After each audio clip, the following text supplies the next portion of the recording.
Hello, family. How's everyone doing today? I hope everyone is doing well today. Family, y'all remember when I was telling y'all in my last video that I wouldn't be able to come on as often because we are booked with a lot of events. Well, one of those events is scheduled to be in New Orleans, New Year's Eve, for a business partner of ours. And how about, family, this man right here was headed to New Orleans to start unnecessary smoke in the NOLA on New Year's Eve. What? Yes, family, y'all already know we got to talk about that one right there. And Keon King court date keep being postponed. And it's postponed until next year. Why is that? It seems like Keon and his lawyer are playing chess, but didn't realize we all know how to play chess too. Yeah, so you know we got a lot to talk about today, family. And these two right here on the top has scammed food stamps out of $7 million. Just juicing the SNAP program. Y'all already know what we got to do for the ones in the back. For the ones in the box. This video is under fair use. Copyright disclaimer under Section 107 of Copyrights Acts in 1976. Allowance is made for fair use for purposes such as criticism, comment, news reporting, teaching, scholarship, and research. Fair use is a use permitted by copyright statute that might otherwise be infringing. Non-profit, educational, and personal use tips the balance in favor of fair use. Yes, fair use. All rights and credits go directly to its rightful owner. This video is purely for fair use, opinion, and entertainment.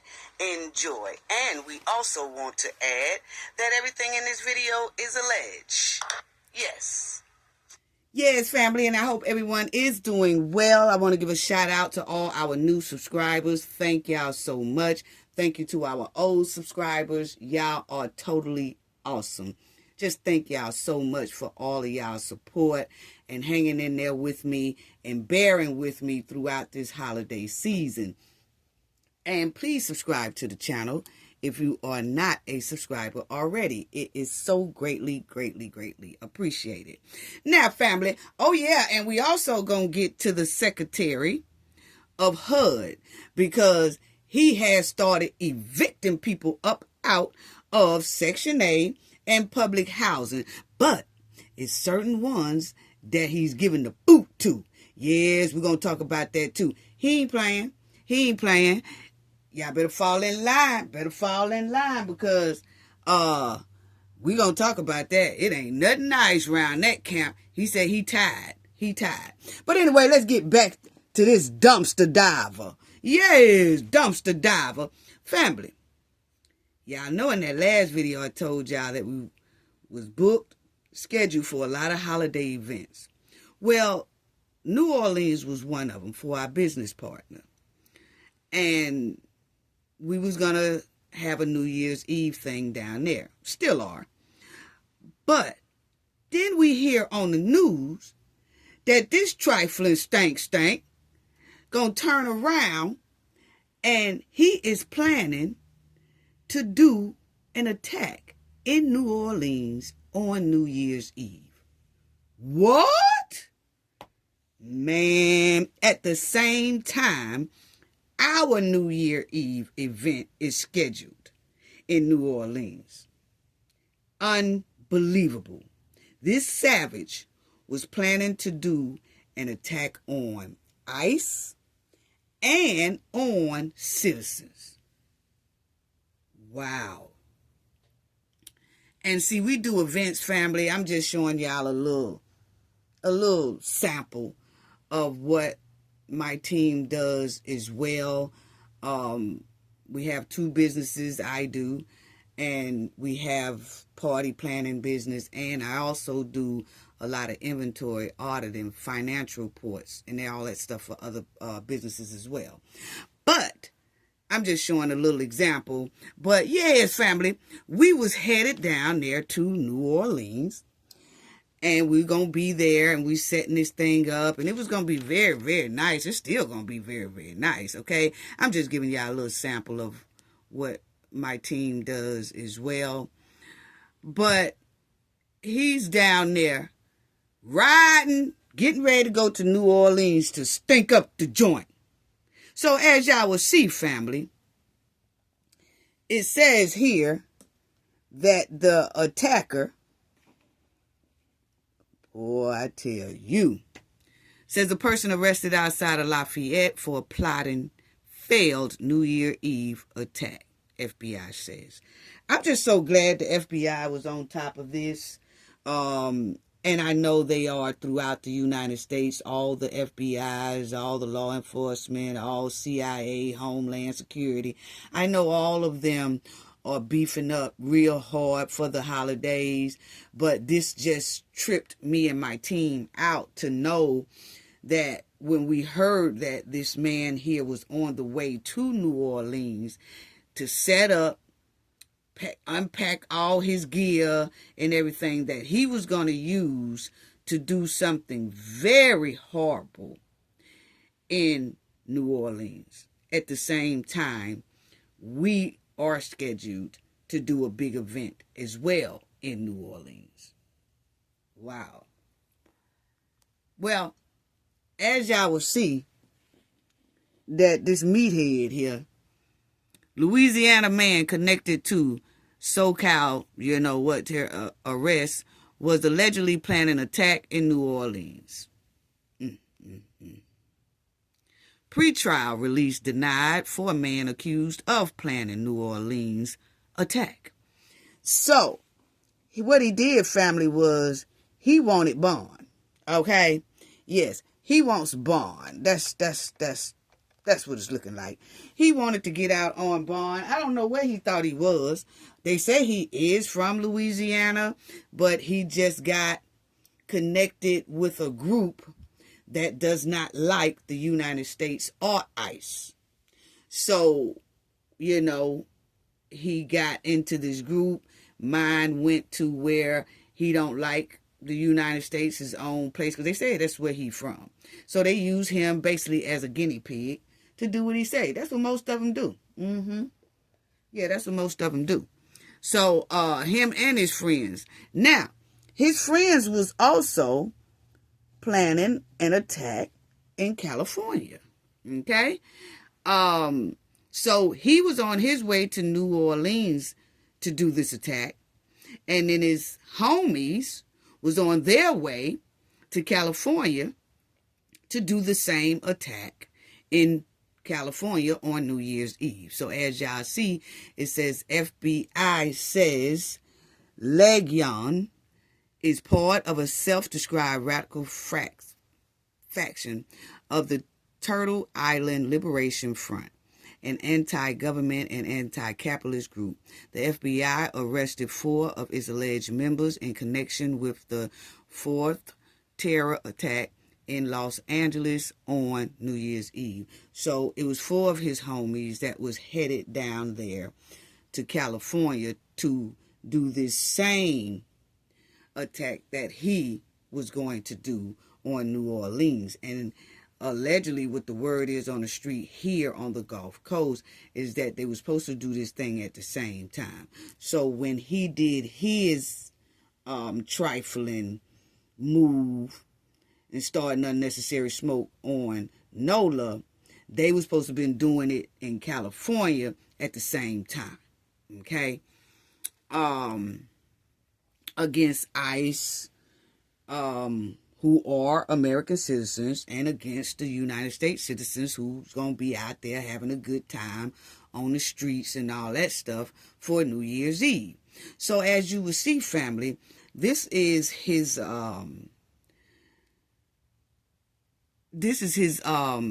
post that he made, but he didn't make the post like publicly for the public to see. He was kind of chatting with his homies, and so they texting back and forth like, yeah, we almost there. Yeah, I am too. Yeah, okay. Be careful, get there. Make sure you do the job right. Make sure you get the job done. They doing all this here, communicating back and forth. And you will see on one of his texts, he says, on my way to NOLA. Now, I'll be there in about 2 hours. So he said, I'm on my way there now. I'll be there in about 2 more hours. So he thought, until the FBI pulled him over, because they was already watching him and his homies, because they also nabbed his 4 homies that was going to California to do that trifling, unnecessary smoke on the California citizens. Okay? And this is some of what they found in his little packages and all that stuff. As you see, saying Turtle Island is a note.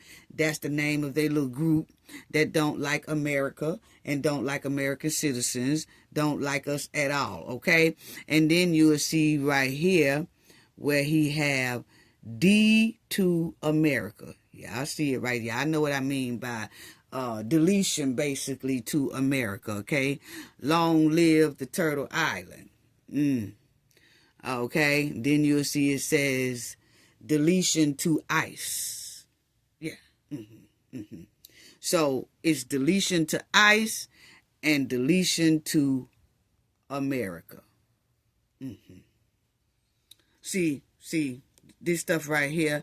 And so as y'all see, this downtown Bourbon Street, and just to think that, or just to know now that someone was actually planning to be there when everybody was getting ready to celebrate New Year's Eve, and everybody was going to be down there having a great time, bringing in the new year and all that stuff. And then we also have an event going on New Year's Eve. And just to know, it just was a shocker to know when we heard it that man just been captured because he was planning to do a horrible attack, not only on ICE, but in the New Orleans area. And what other area was he going to go in besides a heavy populated area? That's my opinion. Bourbon Street. That's how most of them do, who is unhinged like this. And it's sad. So, hold on 1 second, family. Okay, family, I'm back. I had to go check out my family. They all ringing the doorbell and everything like that. So, but they got to wait till I get through. But anyway, family, so yes. So, but I want y'all to check out this video that they are talking about. This unhinged dude that was getting ready to go start unnecessary smoke on New Year's Eve in New Orleans. And I was tripping. So check out this right here, family. Wow. Unbelievable. Check out this right here. Here you go. For being one of the most successful Motown vocal groups of all time. And their legacy still lives on today, drawing millions of listeners every month. Original member... Oh, I got the wrong one, family. I got to do that one. I got to show y'all that one of the members, Marvin, who is part of the Temptations, he's going to have a memorial in Mobile, Alabama. And his granddaughter is trying to get it together and stuff. And we're trying to, help out with that as well, so that he can have a memorial in Mobile, Alabama, because that's where he was born and raised up until the age 10 years old. Okay, and he is the only Temptation that does not have a memorial in his hometown. But we'll talk about that in another video, because that's not this video right here. But I had to let y'all know why that was there. So check it out. The unsealed criminal complaint says Michael James Legnon is suspected to be associated with the members of the Turtle Island Liberation Front. According to the FBI, the organization is an anti-capitalist, anti-government movement. This image included in the complaint came from the group's Instagram page. The complaint alleges Legnon intended to travel to New Orleans to carry out an attack. He allegedly shared posts of Border Patrol removing a person from a rooftop in Kenner. It seems as if his ire was pointed at ICE agents for what they're doing in this area right now. Last Friday, the FBI executed a search warrant on Legnon's residence, and the complaint says agents found sniper training manuals, assault rifles, and ammunition. Legnon is a former Marine.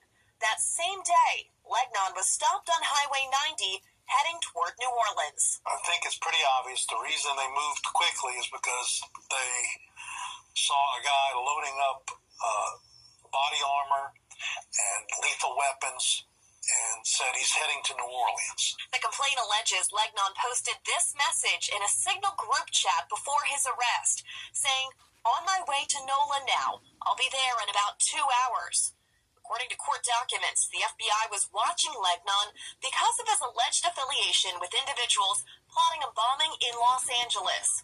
He was mentioned, although not named, during an FBI press conference Monday, which detailed the arrest of 4 members of an alleged terrorist organization in connection with an alleged planned attack on New Year's Eve in L.A.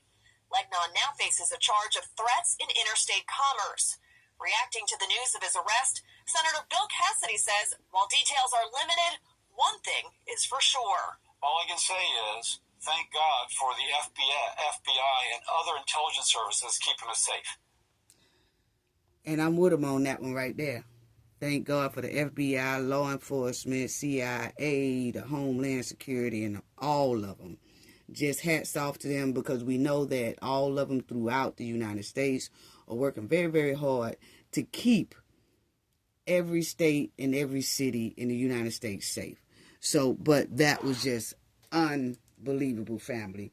And see, my thing is, why are people so mad?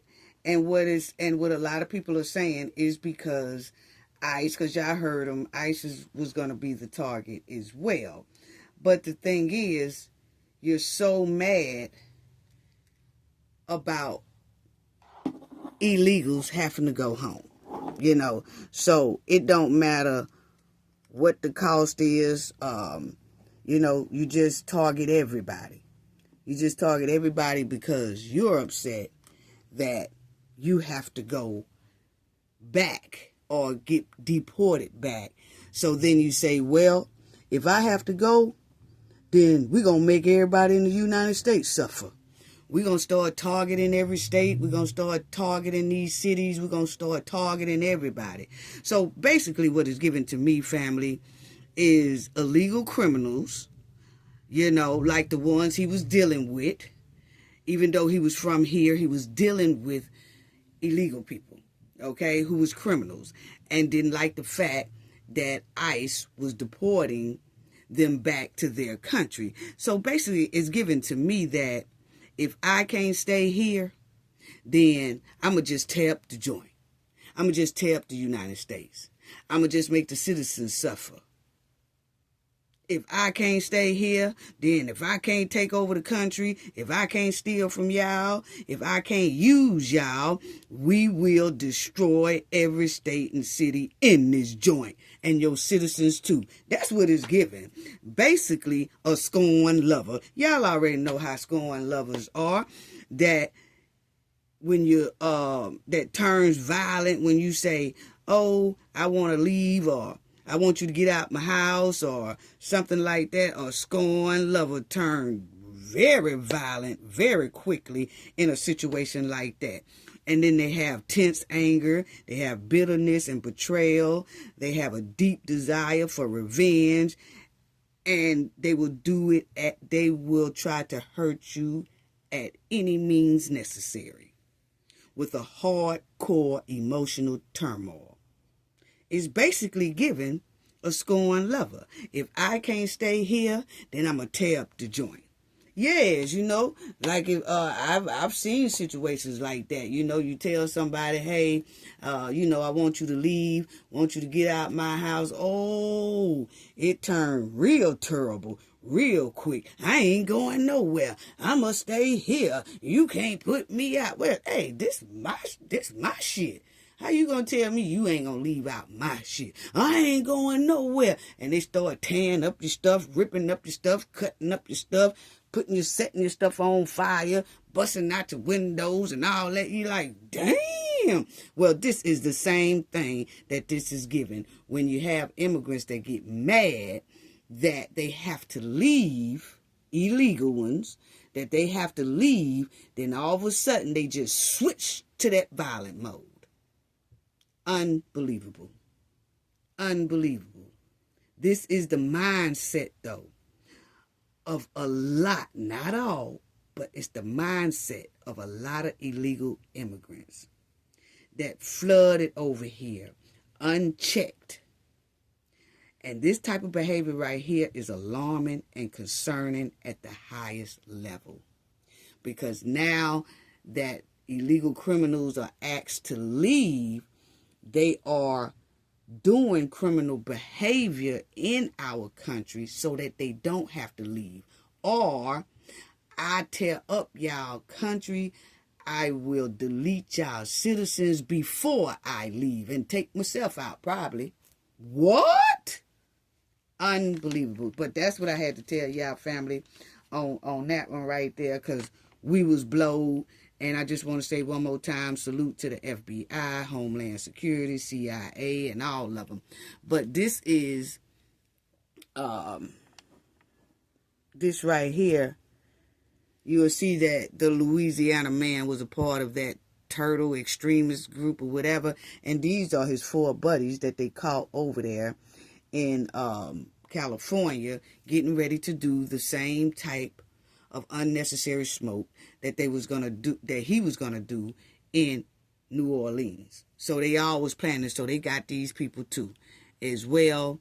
But that's basically it, you know. And it's just sad to know that this is what they was planning to do, and they are saying it's hundreds and thousands of them that wants to do harm to the United States because a lot of the illegal criminals do not want to leave.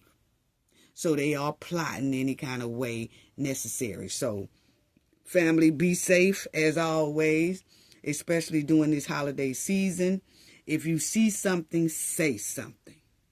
You know, if you see something suspicious, say something. Please say something. Okay? Contact law enforcement. Even if you think it's something that might not, you think that you might not need to call the police. If you see anything suspicious, please report it, because it's getting very out of hand right now. It really is. This is unbelievable and unhinged behavior. It really is. Now, let's talk about Keon King right quick, because for some reason, Keon King, his case is being postponed and postponed. Now, y'all know that Keon King has 2 cases on top of his head right now, okay? The first one is for the first girl that I guess he used to go with, the first victim that he kidnapped, and then he was stalking her, then he was holding her for ransom, and then it was reckless endangerment and another tampering with evidence. He just had all kind of stuff on that girl right there, and they reopened her case after Kata Scott was deleted, okay? And then, he got Kata case on top of his head as well. So Keon was scheduled to go to court November the 10th, 2025 for Kata and that first victim. But for some reason, Keon's preliminary hearing keeps getting pushed back and further back. First it was like the 3rd.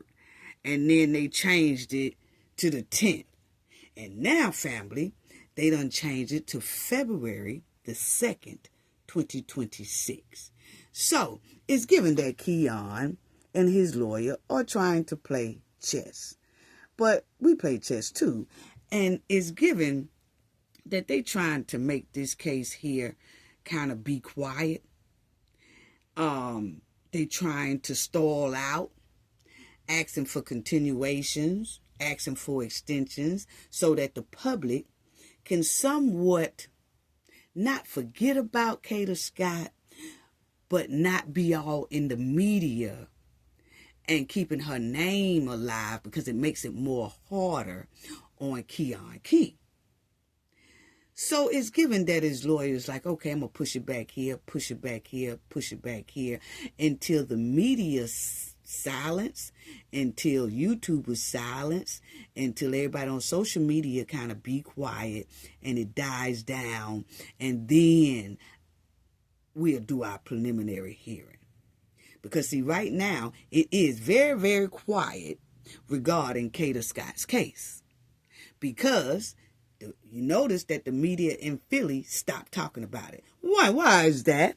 Because y'all remember that old Shaka here, Keon's lawyer, he used to make guest appearance on a lot of these little shows and things like that. And so we noticed that when he announced that he's going to be Keon King's lawyer, everything got quiet in Philly. Yes, the media got quiet.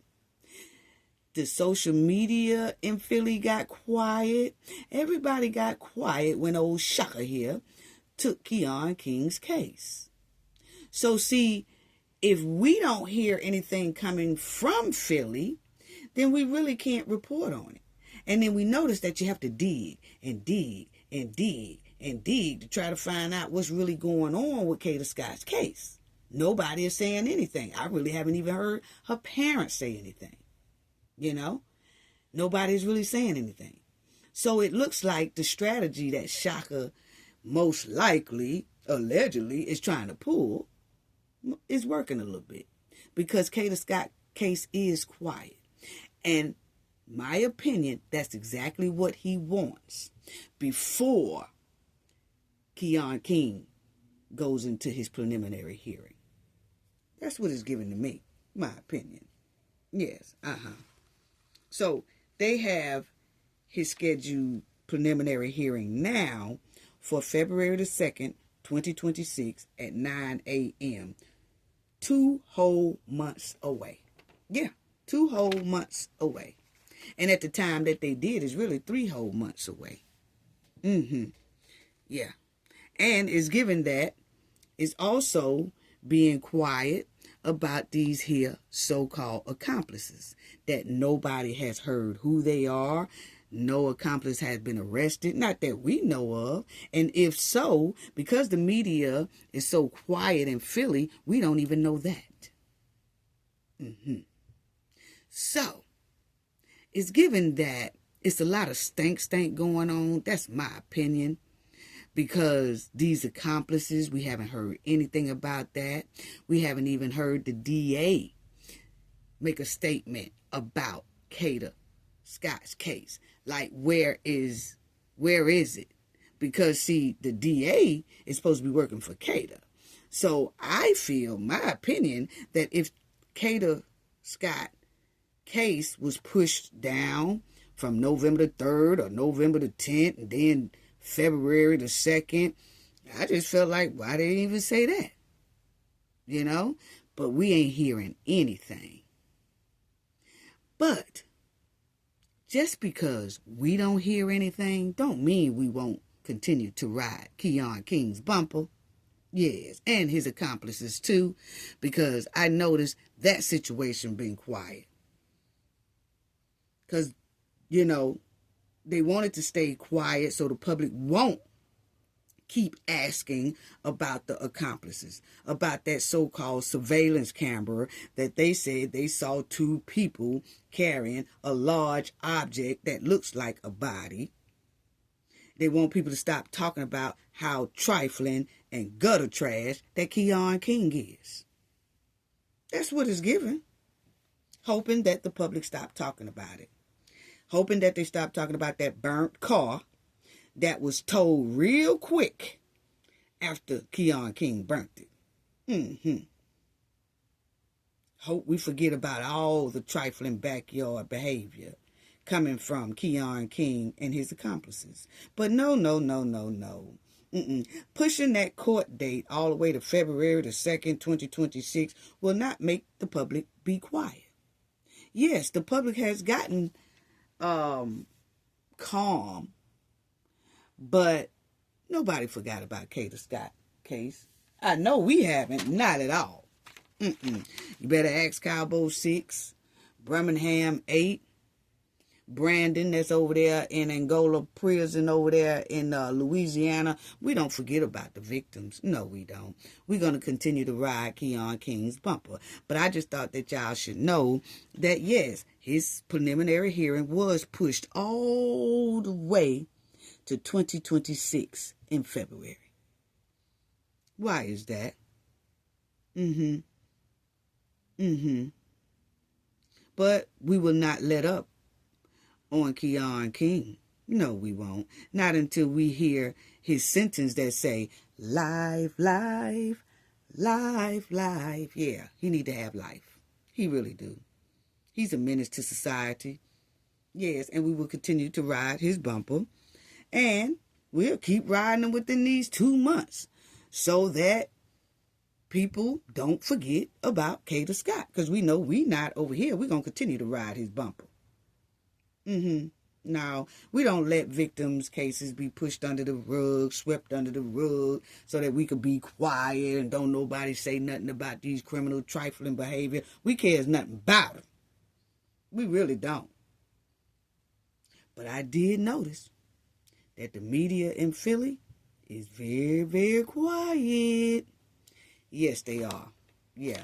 So, I just wanted to let y'all know about that, but it's also giving family that postponing, this is just my opinion, the postponed court date, and you keep on pushing it and pushing it and pushing it, and it seems like right here, it had said that Keon King was expected to have his preliminary hearing in November the 10th, right? But that didn't happen. That didn't happen. Didn't happen at all. Why is that? So, they didn't say anything else about it. They didn't say that it was pushed to February the 2nd, 2026. We had to find that. But it wasn't like any reports or anything like that on it. But as y'all will see, that his arraignment, he appeared in court on or around October the 23rd, where he was held without bond. We remember when he came to court and they said no bond, okay, because he really thought he was going to get out of there. Then you see that his preliminary hearing was reported for November the 3rd, with another court date set for November the 10th, and now another court date for February the 2nd, 2026. So it's given that Keon King lawyer is basically trying to play chess. Yeah.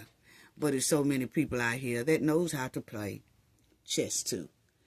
And can pick up on what's really going down. Yeah, is my opinion. But I'm going to tell you right now, this postponed court date family smells like skunk meat. Yes, it does. It smells like skunk meat. No arrest with the accomplices. Postpone court dates that's going farther and farther and farther away. I just smell skunk meat surrounding Kata Scott's justice. Either they trying to slow the justice down, or they trying to downplay her justice. Which one is it? Because it's giving both of them. It's giving both of them. Wow. Next. These two backyard dumpster trash diving big head jokers here done ripped off the government for $7 million worth of food stamps. What? Now, you know what, family? If it was us, we wouldn't have been able to get away with no $7 million scamming the government out of food stamp. They don't even let American citizens get away with $200 extra of food stamps without them hitting you up and writing a letter saying, oh, you've been terminated off this here program because we gave you more than you were supposed to get. And in order for you to continue, you're going to have to pay us them $200 back before you get your food stamps. I'm talking about they don't let American citizens get away with $5 worth of food stamps without telling you got to pay it back. They catch $5 real quick. They catch $50 real quick. You lucky if you get the $200 of scamming food stamps.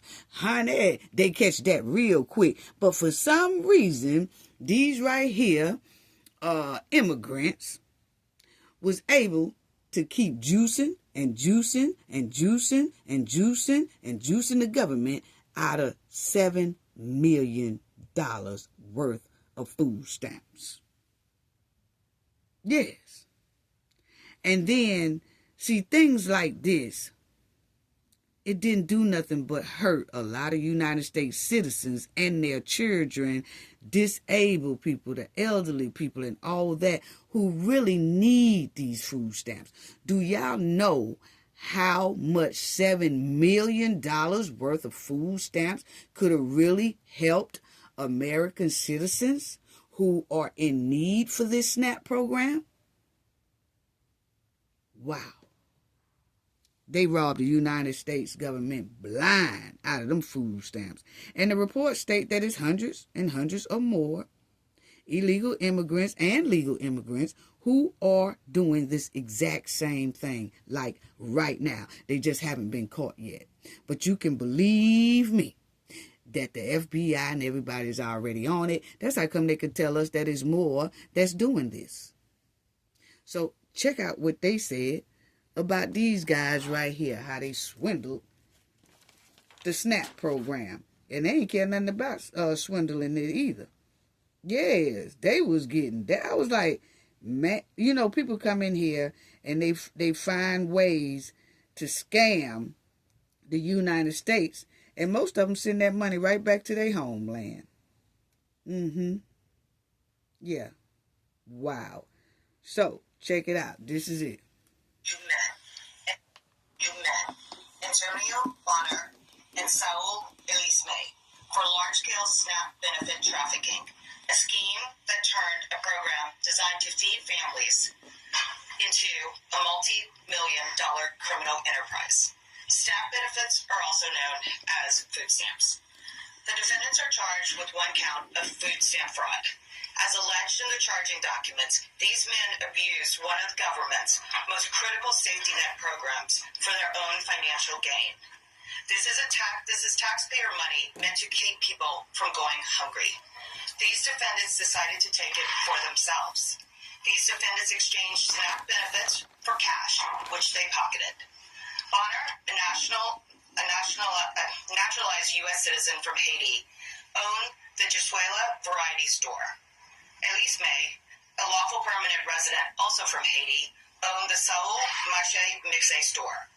These two businesses were co-located within a single storefront in Boston. To be certain, these were not supermarkets. They were not full-service groceries. It would be a huge stretch to even call them convenience stores. In fact, the only thing convenient about these stores was how easy it was to commit SNAP benefit fraud. To put this in perspective, the Jesuela Variety Store is less than 150 square feet in size. Smaller than... So basically, they were stealing food stamps out of a store the size of a raggedy bathroom. Yes, a small bathroom. Now, they running this jank-ass store in a small bathroom, basically, because they said it wasn't but a little square feet store, that they didn't even have that much food in the store. But they was saying they was bringing in about $50,000 a day. How you bringing in $50,000 a day when you ain't got but $1,000 worth of food, if that? A hot mess. Some bathrooms. The Saul Marché Mixé store was approximately 500 square feet in space. By contrast, a supermarket can be 20,000 to 60,000 square feet in size, have a dozen or more registers, and employ numerous employees. Both the Jesuela Variety and Saul Marché Mixé stores had one register, no carriages, no hand baskets, and very little food for sale. One legitimate supermarket in the same area as these stores redeems a... Okay, so she said they basically had little food to sell. Okay, she said they basically had little food to sell. My thing is, what was they selling then? Because they said the size of their store wasn't but about the size of a small bathroom. So, and she said with little food to sell. And most of that little food was probably outdated. They had 2 containers of small, spoiled ass milk. And then they had outdated food like chips and 2 Captain Crunch boxes with a whole bunch of dust on it. Yes. Just guerrilla pimping the government. $80,000 in SNAP benefits per month. Over the last 20 months, the Jesuela variety store was redeeming between 3 and 6 times that amount monthly, with nowhere near the space, inventory, customers, or infrastructure to support it. The Sal Mache Mixe store redeemed over $120,000 in SNAP benefits in the last 6 months. Simply put, there is no plausible way SNAP-eligible food could have been purchased from these stores for this long. Yet, these 2 stores are alleged to have illicitly trafficked nearly $7 million in SNAP benefits. The fraud was shocking and glaring. Investigators found that both stores... I'm trying to figure out, was they selling wigs for food stamps too in this bootleg ass store? Was these hood boogers selling wigs too? Because they just said that they didn't have no food in there. So what else was they selling in this old bootleg janky store? Nothing but a bunch of leeches. I'm so tired of these hood boogers. Had exceptionally large and highly anomalous SNAP redemption volumes. Far beyond what is remotely possible for businesses of their size, type, and location. Since March of 2024, the Jesuela Variety Store had monthly SNAP redemptions that consistently exceeded $100,000. In the previous 20 months, the monthly SNAP redemptions were between $200,000 and $300,000 a month. In one of those months, the redemptions exceeded $500,000. Investigators' suspicions of fraudulent activity were confirmed on the ground. During the course of this investigation, undercover officers used EBT cards to traffic SNAP benefits for cash at both the Jesuela Variety Store and the Sal Mache Mixe store. The defendants themselves were working the cash registers, and both exchanged SNAP benefits for cash with the undercover officers. Observations made by the undercovers showed... Okay, so not only did they have bootleg outdated food and stuff, and they only had about $500 worth of food, they was in there with 1 register, and then they was also buying stamps from people and then give people money. Like if somebody came in there with about $50 worth of stamps, they would buy some chips or something like that for about, they'll say they buying $50 worth of potato chips, but then the man will give them probably about $25 in cash. Okay, so they still coming up. They was doing like shady scams, and then the undercover came up in there because they had heard this store was doing that, and they exchanged their food stamp for cash, and then they got busted. That's all that was. That it was just as easy for anyone with an EBT card to walk into either store and convert hundreds of dollars in SNAP benefits into cash, all tax-free. The defendants even sold liquor in exchange for SNAP benefits. An outright violation. What? They wasn't selling liquor for a food stamp. These folks was selling liquor for food stamps up in their store. And that's why I asked y'all, was they selling wigs too? They ain't say nothing about they saw no wigs up in there. But something is telling me they had about 2-3 old boxes of matted up wigs. And then they was selling the folks grandmas and stuff with the food stamp. It seemed like that was a you can buy everything with food stamp store. That's what it's giving. just scamming the government, just finessing the government. Perhaps most disturbing, both stores sold donated food products known as Menopacks. You stop it.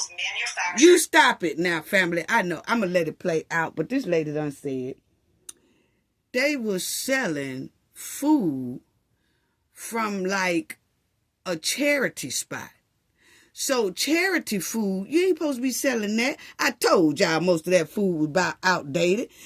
They done went to a charity spot, grab food that's already free from a charity spot, bring it to their store, and selling it to the people for the food stamp.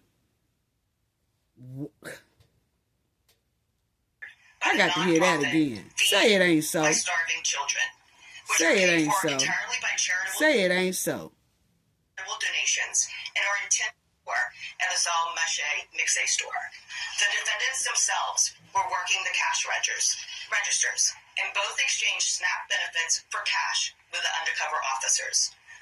Observations made by the undercovers showed that it was just as easy for anyone with an EBT card to walk into either store and convert hundreds of dollars in SNAP benefits into cash, all tax-free. The defendants even sold liquor in exchange for SNAP benefits, an outright violation of federal law. And perhaps most disturbing, both stores sold donated food products known as Menopacks. Say it ain't so. These are meals manufactured by the nonprofit Feed My Starving Children, which are paid for entirely by charitable donations and are intended to be shipped directly to food-insecure children overseas, including children in Haiti. These products are not for sale anywhere. Yet Bonner and Elise... Now the sad part is one of these men is from Haiti. So he's stealing donated food that the United States citizens have donated to his country. They got him somewhere in a warehouse in a box where people donate to Haiti and places like that. He done went and took his country food out of the donate thing and then bring it back to his old small janky store and gonna sell it to the public. So not only is he stealing from the government and the United States citizens, he was stealing from his own country, whose food is supposed to go over there and feed their kids that's less fortunate. Make it make sense.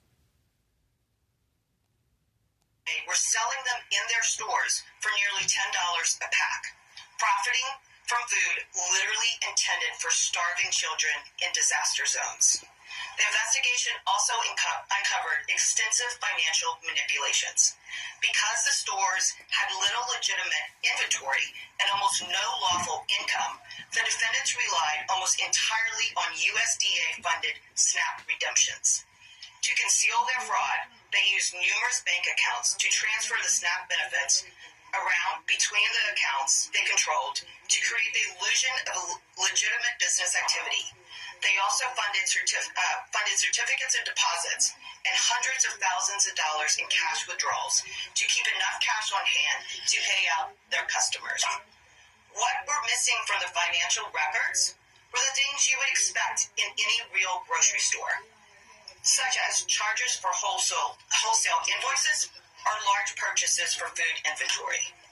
Instead, the accounts reflected round-trip transactions, cash movements, and internal transfers to launder the SNAP proceeds. This case exposes a serious breakdown in oversight. Bonner's greed and fraud had no limits. Despite redeeming millions in SNAP benefits through his store, Bonner fraudulently obtained his own EBT card. The court documents indicate that between 2022 and the present, he cashed himself out for over $10,000 in SNAP benefits. In 2025, all of those redemptions were through the Jesuela Variety Store. It appears that the Massachusetts Department of Transitional Assistance conducted virtually no diligence when reviewing his application. It failed to compare Bonner's food stamp application against any record showing that he owned a business or that his store was already receiving millions of dollars of SNAP proceeds, or that he had hundreds of thousands of dollars. Failures such as these allowed fraud and illegal conduct to grow, unchecked, for year on year. End. The court documents show that thousands of transactions have been taking place for years in large dollar amounts at stores that were not even large enough to store a fraction of the food necessary to justify these dollar amounts. And the numbers speak for themselves. 50,000. Hey, family. I was just talking to my son about this right here. I'm going to tell you. I'm gonna get his input, then we gonna finish. But look here. Yeah. This man, they run two businesses, right? One dude from Haiti or whatever. They ran two businesses, and then what they do, you could buy liquor out their store. You could buy cigarettes out their store. Okay. And then you could sell your stamps to them. Like, if they say they buying $100 worth of stuff, yeah, then he'll give you about $50 in cash. Yeah. And they had kept doing that for years, like she said, until they came up on $7 million they stole from the SNAP program. See, that's a hustle. I often say, see, that's the thing. See, they saying they stole, but them folks knew what they were doing. The government don't want you making more money than them. They don't want you making no more money than them. Like I know they knew what they were doing because it's a good scam. Yeah. Yeah, but the thing is, you still stealing because them folks, you doing that, and nobody wasn't buying no food out your little janky store. Your store ain't bigger than the bathroom. I know, that's because it was a personal transaction between the owner and the customer. Right. Word got around. They said, hey, but if they'll give you some money, give that cash on hand for some stamps, like, you know that. And you know, time get hard, so people like, oh, they in on that. So they go up there, they be like, shoot, they go buy whatever they need to buy for food. Okay, they good for like half the month or most of the month. They go up there and buy. They ain't got no food though. They ain't got but about $1,000 worth of food in there. But what I'm saying No. I'm saying the people with the food stamps. Yeah. Yeah. They say you got $500 in food stamps. Yeah. Okay. You done already spent. We're gonna say $300. You spent $300 food. You good for at least about half the month. At least if not half the whole month. Mm-hmm. Okay. Now you like, I got $2 left. I'm gonna go hit hating them down the street. You know what I'm saying? Yeah. Go put some money in my pocket. And I got $200. You know what I'm saying? Or you can put $50, like you said, $50 a day, or you can put $100 in. They give you $50, or you like you say, you put $150. They give you $100 back. Yeah. Yeah. And then they like, yeah, all right, good, doing business with you. They dap up. They go and walk up out the store. It done got around, and they, like you said, they done got so big. It got so big till they said an undercover came up. Yeah. He did. They said an undercover came in there with a food stamp card.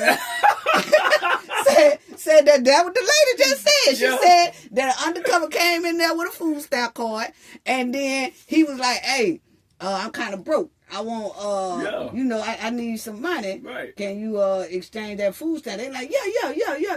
Go ahead, my boy. Go ahead. Yeah. And so he said, asked the undercover cop how much he need.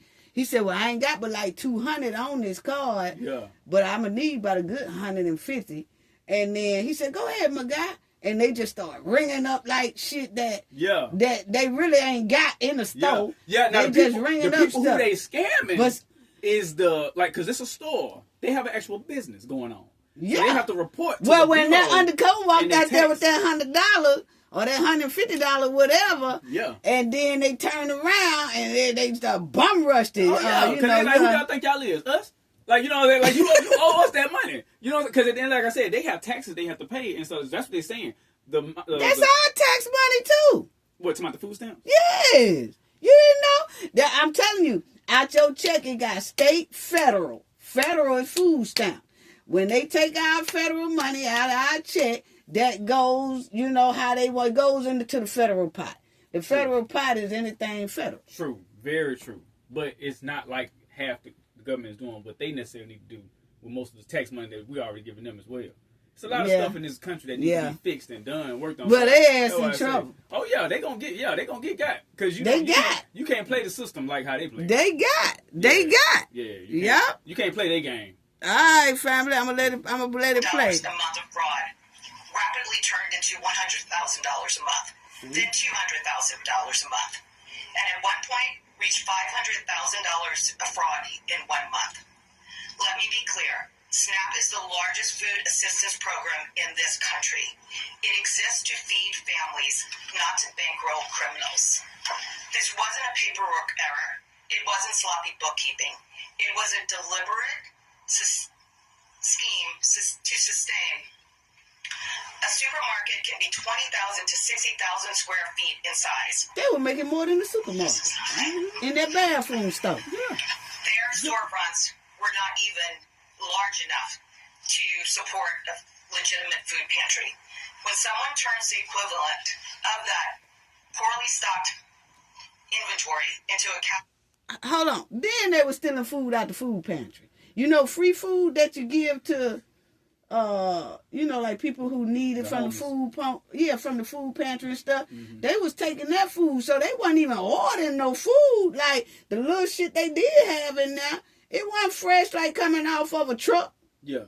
They were going in their car to a food pantry, loading it up, which was most likely at the verge of being expiration date food, and then putting it in their store.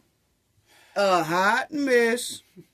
Exchange turnstile for federal benefits. They are stealing from every taxpayer and from every family that legitimately relies on this program. Claims that existing systems are sufficient to catch SNAP fraud are simply not borne out by the evidence collected in this single investigation. On December 15th, the AP ran a story titled, "Trump Administration Focuses on SNAP Fraud," and detailing that the administration is claiming that the government's biggest food aid program is riddled with fraud. The article stated that there was, quote, little publicly available data, unquote. Wow. Oh, that was when the commercial had came I know out. what they need to do when it comes to providing, you know what I'm saying, the people of the country more money and things of that nature, and people and providing people with better jobs and better pay and stuff than even people with food stamps wouldn't necessarily have to do stuff like that in order to, like they said, they Man, there was immigrants. They said most of the people that was dealing with them was immigrants. Illegal immigrants, because they was get, you know, like soon as they come in, they automatically get. That's crazy, because they are. That wasn't black Americans. Now let's get that straight. That wasn't us, goddamn. Okay. Nah, let's get that straight. That ain't had nothing to do with no black American. These right I here. didn't say they were black though. I know what you're saying, but I don't even want to put that out there. No. Hey, family, wasn't none of them folk. But this was a place where they was. You know, the immigrants who come in, and some of them in sanctuary cities, they just get handed a food stamp card. Of course. Yeah, they come to the country, they get them money and stuff. Yeah, they give money and stuff. That's crazy. So then that's what they was doing. You see what I'm saying? So most of their customers wasn't us, wasn't white people either. Yeah. Most of them was their own. I got you. You see what I'm saying? That was doing it. Yeah. Just just had this thing where they were gonna juice the government out. Right. Yeah. That's, okay. Yeah. I can't lie. Yeah. That's how that was going. Yeah. Everybody gonna get deported pretty soon. We're skeptical about the scale of the fraud. Yeah. I would like to direct those experts to the evidence documented in today's criminal complaint. Almost $7 million in fraud allegedly committed by 2 individuals. This was not a sophisticated fraud scheme, and it didn't have to be, because the lack of oversight was all that was needed to allow it to happen. This alleged fraud happened here in Massachusetts under the current system. It only involved 2 individuals, and it resulted in millions of dollars in losses. This investigation is just the start. This office will continue to work with federal partners to identify, investigate, and prosecute SNAP trafficking. Well, y'all got the message, family. The point is, the folks fraud the government out of the doggone money. Yeah. But my thing is, since we brought up the black Americans, we can't fraud them like that. Man, if you get more than $200 than you supposed to, they write your ass a letter. You see what I'm saying? Yeah. I'm like, well, how is it that you could be on our ass but not on their ass? But then I had some people telling me that's because they come in and get it and don't have to be documented. Mm-hmm. So it's hard to catch them because they not even documented. They just, some of them are sanctuary cities, so they just get the food stamp card and food stamps just go on their thing. Right. You know what I'm saying? Yeah. And then some of these here illegal immigrants that was running the store, or these was legal immigrants, but they were still running the store, But because the Sanctuary City give you so much protection, Right. your store don't have to fill out financial reports, do inventory reports, do weekly reports like that, and then hand them in to the tax place. Yeah. See, they have more leverage, which means that they don't have no oversight. Right. I was gonna say, yeah, they not really. They ain't got no yeah, oversight. Yeah. But I'm just saying, you should make people who come into this country go by the same oversight as they make us go by. Because we can't even get away with 200 without being cut off. Yeah, write you a letter real quick. Oh, you ain't gonna get no food stamps next month because we overpaid you $200, and so you got to pay that $200 back. And then they're gonna be watching your ass like a hawk. Then you got to reapply for all of it again so that they'll know your business. What kind of car you drive? What kind of have you got any new furniture? How much your damn socks worth and all that type of damn shit. Right. You know what I'm saying? Right. And then when you do all that, raise. yeah, and then as soon as you do all that, you be like, oh yeah, they finna give me some. Then they'll say you ain't getting but 100. 100 worth of food stamp. I just gave you $800 worth of damn information. You know what I'm saying? But anyway, I'm just saying. God damn. Niggas are tough and rough on our ass. You know what I'm saying? You ain't lying though. That's how it be. I ain't lying. That's how it is. Yeah. You know, so shoot. Man. Yeah. I told some of my friends, I was like, I know about 2 or 3 of them that, you know, is on that stamp, on them yamps. And I tell they talking about, you know, they said I got to reapply for this because they switched jobs and all that type of stuff.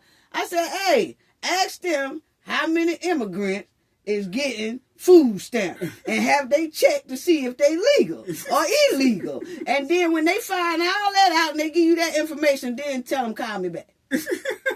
Call me back. In the meantime, don't cut my goddamn stamps off. Because I'm going to goddamn take y'all ass to court. Because y'all, you can't be discriminative when it come to damn food stamp. So, if you let me know that, and I better not find out somebody else is getting some illegal immigrant getting some food stamps, but you're on my ass. But you know what I'm saying about switching jobs. At least I'm working. I ain't scamming your ass. You know? Shit. Anyway, family, let me get back here fooling with my son. I ain't got but one more story because the Secretary of HUD, Section 8, and Public Housing, he said he finna boot some folks up off that. He said, y'all got to come up off that. I ain't talking about y'all, family. But he did say, y'all got to come up off that. It's certain people that he want up off of that. Now, I'm so glad that the truth is finally coming out. Because, see, this man here ain't playing with y'all. He ain't playing with y'all. I'm finna let y'all see. And then I'm talk about what he said. Now, check the Secretary of HUD. He said he tired of people scamming his HUD program. He said he finna boot folks off of the program. He ain't playing with you. No, he's not. So anyway, these are the two right here that scam the SNAP. Yeah. So those are the two that scam the SNAP program. And one of them is from Haiti. Yeah. Well, he gonna have a nice time eating them damn hard-ass grits down there in the pokey. But let me tell y'all this right here. This the HUD man. Yeah, HUD. He said you coming up off his program. You got to get booted off of Section 8. You got to get booted out of public housing because this ain't it. Now, y'all check out what he said. He ain't playing with you now. So, he said certain people got to come off. Now, listen to who he said got to come off. Well, I disagree. I think the data shows that immigration is a huge factor in driving up cost and decreasing supply. We have American citizens that are not able to receive rental housing and housing in our country because of the millions of illegal aliens that have come across our borders. I have a real interesting stat for you. 59% of illegal alien families use one or more of the welfare programs in our country, costing us about $42 billion. And if you think about almost 60% of illegal alien families use one or more welfare programs in our country, costing us about $42 billion, and housing is included in that. At HUD, for instance, we take care of about 4 million families per year at HUD, putting a roof over their head. We've taken drastic measures and reforms to make sure that we're serving only American people. For instance, at DHS, we signed a data sharing agreement to make sure that only American citizens are living inside of HUD-funded housing. We eliminated FHA-backed mortgages to illegal aliens so that those mortgages go to American citizens and American citizens only. We put out a mandate to all public housing authorities across our country that they give us a comprehensive account of every person living inside of Section 8 or HUD-funded housing to make sure that they are American citizens. Why do I say this? Because those reforms are not needed if there wasn't such a surge and a big problem with illegal immigration in our country. The data shows the answers. The data is the proof. And so I come against strongly any critic that says that illegal immigration is not the problem, because it is definitely a big part of the issue. Okay, so y'all heard that right there.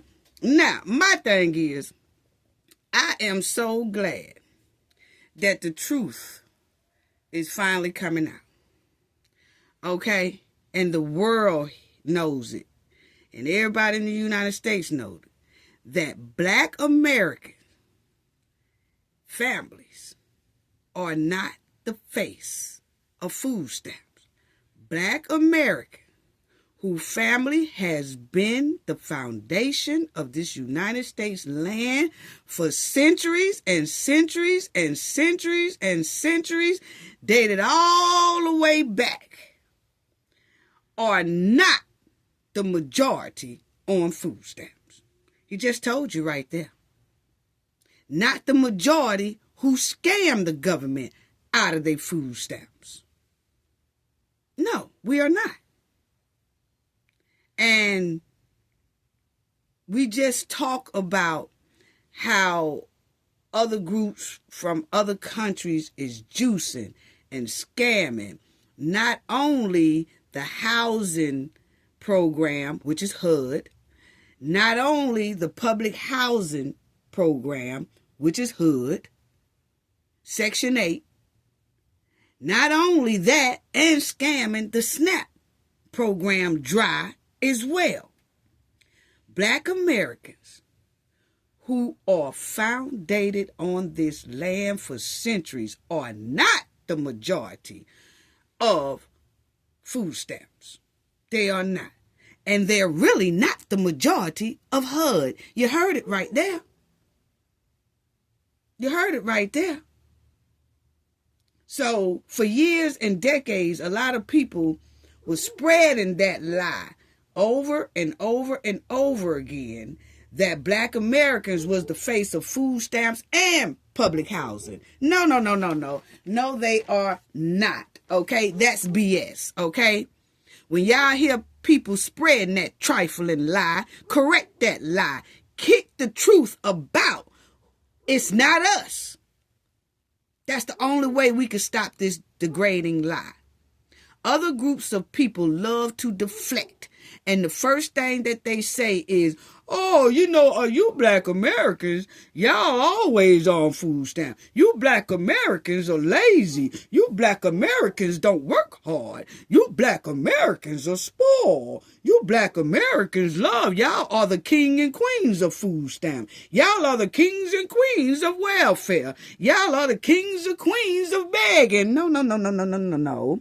We just showed y'all about the people who have been juicing the food stamp program, and most of them are other ethnic groups who somewhat have the same color as us, Black Americans, but they are not us. And that is a lot of the reason why a lot of people out here are delineating themselves and letting people know, no, that's not us, that's them. No, that's not us, that's the other ones. No, that's not Black Americans, that's Somalians. No, that's not Black Americans, that's Haitians. No, that's not Black Americans, that's Jamaicans. No, that's not Black Americans, That's why people are doing that. Because of this very reason right here. Because they was putting everybody in one group and just saying, black people do that. No, black Americans don't do that either. No. We was raised with this stuff for decades and centuries and centuries and centuries. Why would we have to juice our own government? Why would we have to scam our own government when it was already given to us anyway? So we know how to act with these type programs. We ain't trying to scam and be greedy and all that stuff like that. Hell, all you got to do is go down there and apply. But then you got some people that come in here and they know that they wouldn't be able to apply, so they scam their way through the system and juice the system and make it look like it's black Americans who are doing all this, and then it puts a bad name on black Americans. So that's why a lot of people are delineating like that. And it's sad. It's sad. And y'all excuse my dog, he out there cutting up. But it's sad. So, the United States and the world finally see that black Americans are not the face of SNAP. They're not the face of welfare. They're not the face of public housing. They're not the face of Section 8. We don't have our hands out like that, trying to scheme, scam. No, we don't. We work hard. We've been working hard ever since slavery all the way up to now. Yeah, so let's get that right. But anyway, the Secretary of HUD said he's about to boot some people because it's getting out of control. It's getting out of hand. Taxpayers are funding all this stuff, and the taxpayers' money is going down the drain due to scammers. And they tired of it. And so it's going to make these programs a little more tougher. And I said that before. I hate that because we never had these type of strict rules on SNAP or HUD. But because so many people came in to take advantage of it, instead of just coming in and appreciating it and not taking advantage of it, it done ruined it for everybody who need it. Yes. And so that's why I wanted to talk about that, because I wanted to use my voice to correct all these lies about black Americans is the face of all these food stamp, HUD, Section 8, public housing, SNAP, and all that. And it's best that black Americans start checking these lies, put a stop to these lies. And let them know, oh, no. That is not us. That is not us at all. So that's all I have to say about that, family. And y'all, please stop saying that we from Africa or got Africa in our system and all that. No. My grandmama ain't never took me and said, hey, y'all, for Christmas we going to visit Aunt Jolof. We going to visit Aunt Jolof in Africa for Christmas this year. No. We went to Mississippi, or we went to New Orleans, or we went to Atlanta, or we went to Texas. We went somewhere like that. My grandmama and her mama and her mama and her mama ain't never said, hey, y'all, let's pack up and let's go to Africa and go see Aunt Fufu. No, I ain't never did that. We ain't got no ties there. I don't. So, I hate for people to say that too. I cannot pick up the phone right now and call a relative in no parts of overseas. I don't give a damn if it ain't Africa, nowhere, Europe, none of that. I can't pick up no phone and call no auntie, no uncle, no cousin, no sister-in-law, no sister, none of that. I don't have no relatives over there. My relatives are in the United States ever since I could trace it back to the 1700s. We have Ain't nobody in Africa, ain't no African name, none of that on none of our paperwork that traces back to the 1700s. Not at all. It all traces in the United States. Yes. Yes. That's where the roots is foundated. That's where our blood was shed at. All that. So, I hate, I just don't like for people to be saying that, oh, it's your African sister. Yeah, African. Nah, y'all cool. Yeah, y'all cool. But don't be sitting up here telling me where I'm from. And don't be telling me where my grandmama from. Don't be telling me where her mama from. Don't be telling me where my granddaddy from, or where his mama from, or his daddy from, or his dad. Because we done traced both sides all the way back to the 1700s. And I could guarantee you, it ain't got Africa or nothing over, no cross, no seas, no water, no other country or nothing. It says the United States. That's all I got to say about that. I do want to give a shout out to Jerry K. Lipcomb. Thank you so much for your generous donation in our last video. It's so greatly, greatly appreciated. Your generosity is so greatly appreciated. Sending loves and hugs to you all, family. Gain knowledge to prevent blockage. And we all know what that means. The more you know, the harder it is for anybody to block you from your goals and success. Bye-bye.